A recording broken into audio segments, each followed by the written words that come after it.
Trampning buyrug'i. Amerika armiyasi Rossiya chegarasida to'planmoqda.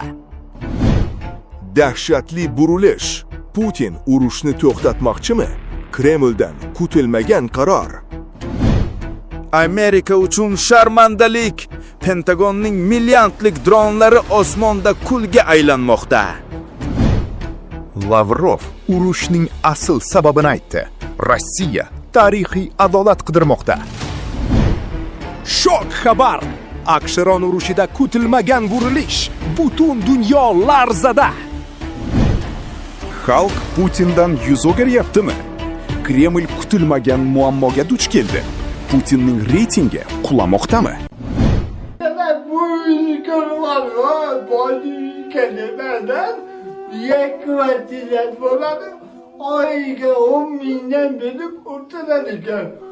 Bu bola Islombek bloger. Gaplarini tushuntirib beraman. Shu qizni Moskvada operatsiya qilish kerak bo'lyapti. Buning uchun 2 million rubl mablag' zarur. Yana bitta bo'lsa, tukutdi. Davolani diyor.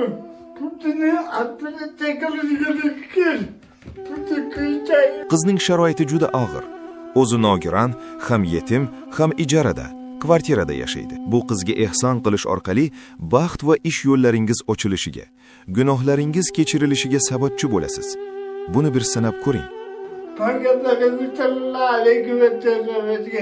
Kimni jayi ummatimga yordam eta, oxiratda biladi bo'ladi deya. Agar hammamiz birlashib 1 so'mdan bo'lsa ham to'plasak, albatta 2 million yig'iladi. Agar ekrandagi kartalarga ishonmasangiz, Islombekning raqamiga aloqaga chiqing. Har bir tiyin pulingizni Islombekning o'zi nazorat qiladi. Pentagon uchun jiddiy yo'qotish. MQ-9 Reaper dronlari safdan chiqmoqda. AQSh Ukrainadagi urush boshlanganidan buyon o'zining eng mashhur razvedka va zarba beruvchi uchuvchisiz uchish apparatlari MQ-9 Reaper flotining qariyb 20% yo'qotdi. G'arbiy ommaviy axborot vositalarining xabar berishicha, Pentagon kamida 24 tadan 30 tagacha drondan ayrilgan. Bunga jangovar yo'qotishlar va turli nosozliklar tufayli xizmatdan chiqarilgan texnikalar kiradi. Bitta dronning narxi 30 million dollar ekanligini hisobga olsak, AQShning umumiy moliyaviy zarari 1 milliard dollarga yaqinlashdi. MQ-9 modeli razvedka qilish bilan birga boshqariladigan raketalarni ham tashiydi. Hozirda ushbu modelni to'liq ishlab chiqarish to'xtatilgan bo'lib, uning o'rnini yangi modifikatsiyadagi dronlar egallamoqda.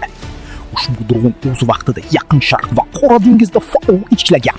Xususan 2020-yilda general Qosim Sulaymoniyga qarshi operatsiyada aynan MQ-9 Reaper qo'llanilgan edi.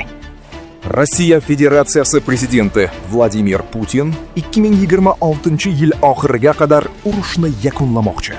Ammo u buni faqat o'zi g'alabali deb hisoblaydigan shartlar asosida amalga oshirishni rejalashtirmoqda. Bu haqda nufuzli Bloomberg agentligi o'z manbalariga tayanib xabar berdi.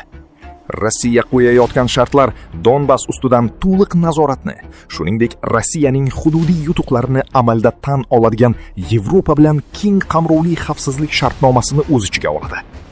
Bloomberg manbalarining ta'kidlashicha, Kremldagi ayrim yuqori martabali mulozimlar mojaro boshi berk ko'chaga kirib qolgan va uni hal qilishning aniq yo'li yo'q deb hisoblamoqda. Rossiya elitasining ko'plab vakillari Ukrainaning front chizig'idan uzoqda joylashgan shaharlarga zarbalari tufayli rossiyaliklar orasida kuchaygan asabiy kayfiyat va urushdan charchash tuyg'usini baham ko'rishadi. Rossiya prezidenti matbuot kotibi Dmitriy Peskov Bloomberg agentligiga bergan izohida Putin urushni yakunlash uchun hech qanday muddat belgilamaganini ma'lum qildi. Biroq so'nggi haftalarda Ukraina dronlari Rossiyaning chegaradan 100 kilometr masofada bo'lgan nishonlari, ayniqsa neftni qayta ishlash zavodlari bo'ylab tez-tez zarba bermoqda. Bunday nishonlarga hujumlar oqibatida kuchli yong'inlar kelib chiqmoqda. Reuters agentligi may oyi o'rtalarida ushbu hujumlar Rossiyaning markaziy qismidagi deyarli barcha neftni qayta ishlash zavodlari faoliyatiga jiddiy zarar yetkazganini yozib chiqdi. Dronlar muntazam ravishda turar joylar va boshqa fuqarolik obyektlariga ham kelib urilmoqda. Bu esa tinch aholi orasida qurbonlarga sabab bo'lmoqda. Tramp yuborilayotgan qo'shinlar avval rejalashtirilgan kuchlarning davomimi yoki alohida operatsiyami? Bunga aniqlik kiritmagan. Avvalroq Washington Germaniyadan ham 5000 nafar askarni olib chiqishini e'lon qilgan edi. Hozircha Polshaga yuboriladigan qo'shimcha harbiylar Germaniyadan chiqarilayotgan qo'shinlar tarkibidanmi yoki alohida guruhmi? Bu ham noma'lumligicha qolmoqda.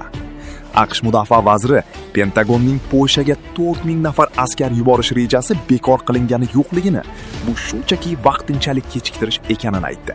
Shuningdek, u AQSh Polshadagi harbiy ishtirokini yuqori darajada saqlab qolishini ta'kidladi. Shunga qaramay, AQSh hanuz Yevropa xavfsizligining asosiy kafolatchisi bo'lib qolayotganini qayd etgan. Hozirda Germaniyada AQShning Yevropadagi eng katta harbiy qismi joylashgan bo'lib, u yerda 36 mingdan ortiq amerikalik harbiy xizmat qilmoqda. Taqqoslash uchun Italiyada taxminan 12 ming, Buyuk Britaniyada esa 10 mingga yaqin AQSh askari mavjud. Kreml kutilmagan muammo bilan yuzlashdimi? Putin reytingi o'rtadagi jumboqlik raqamlar fosh bo'lmoqda. Rossiya prezidenti Vladimir Putinning reytingi pasayishda davom etmoqda. Rossiya fuqarolari may oyining o'rtalariga kelib, uning so'nggi 1 yillik ish faoliyatiga eng past bahoni berishgan. Bu haqda 22 may kuni Rossiyaning jamoatchilik fikri fondi FOM statistikasida ma'lum qilindi.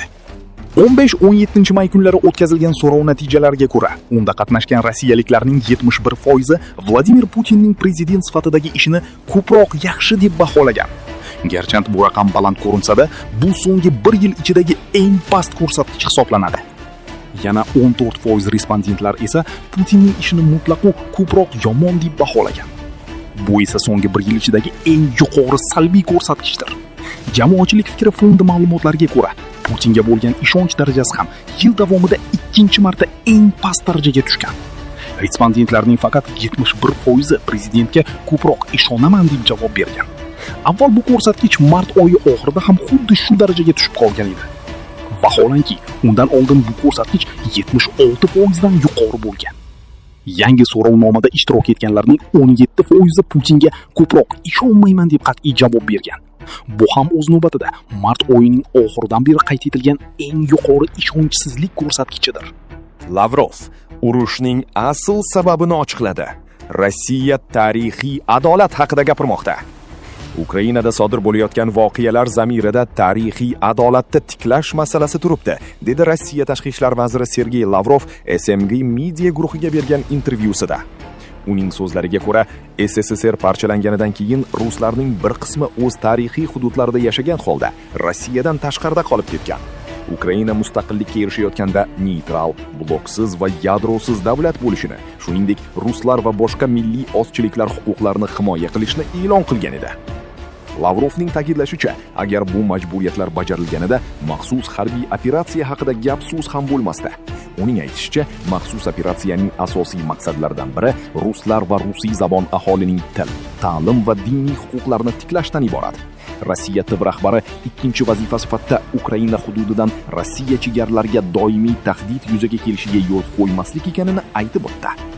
Uning fikricha, 2014-yildagi davlat to'ntarishidan keyin Ukraina zamonaviy qurollar bilan qurollantirilib, Rossiyaga qarshi gijlantirilgan. Lavrov Rossiya Ukrainani faqat neytral, bloksiz va yadrosiz davlat bo'lgan holatdagina tan olganini eslatdi. Uni hozir NATOga jalb.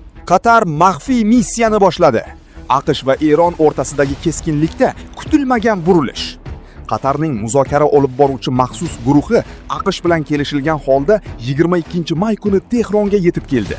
Tashrifdan asosiy maqsad Eron bilan urushni tugatish va hal qilinmagan muammolarni bartaraf etish bo'yicha yakuniy kelishuvga erishishda yordam berishdir.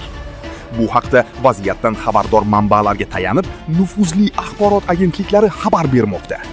G'azo urushida va xalqaro keskinlik mavjud bo'lgan boshqa hududlarda vositachilik qilgan Doha shu vaqtgacha Erondagi mojaroda vositachi bo'lishdan o'zini uzoq tutib kelayotgan edi. Chunki Qatar 28 fevralda boshlangan urush paytida bir necha bor Eronning raketa va dronlari hujumiga uchragan. Qatarning muzokaralar guruhi juma kuni Tehronda bo'lib turibdi, dedi manba.